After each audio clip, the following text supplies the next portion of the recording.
In the Slavonic Apocalypse of Enoch, often called Second Enoch, creation is described in a way that feels unexpectedly precise. Here, the universe does not begin with light, stars, or matter. It begins invisible, without form, without structure, without distinction. Reality exists in a latent state until it is deliberately brought into order. And this explanation is given directly to Enoch in a face-to-face revelation from the Creator.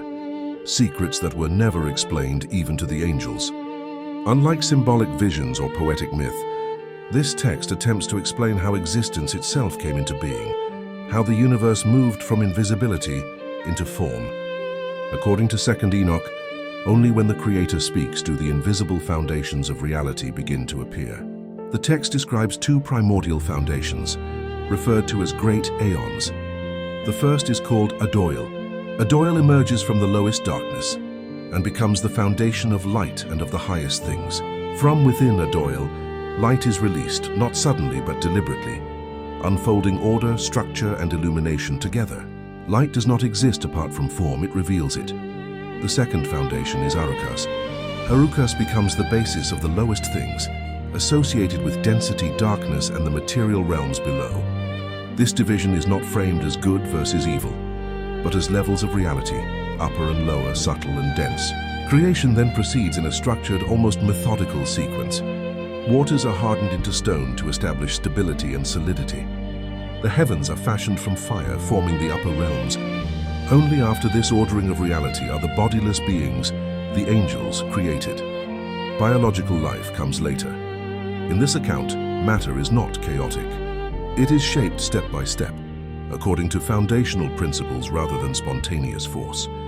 What makes this especially striking is how closely it resembles later philosophical and mystical ideas.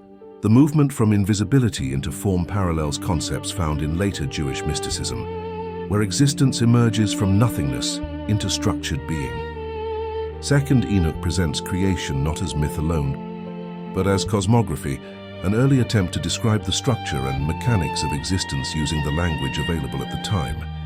And that raises a provocative question. This text does not describe creation as chaos, allegory, or poetry alone.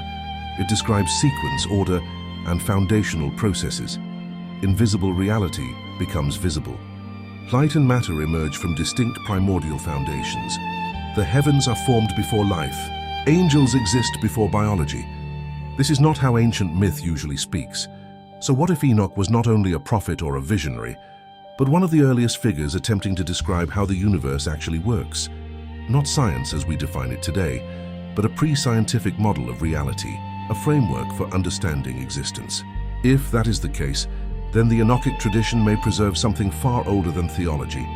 It may preserve one of humanity's first attempts to understand the physics of creation itself.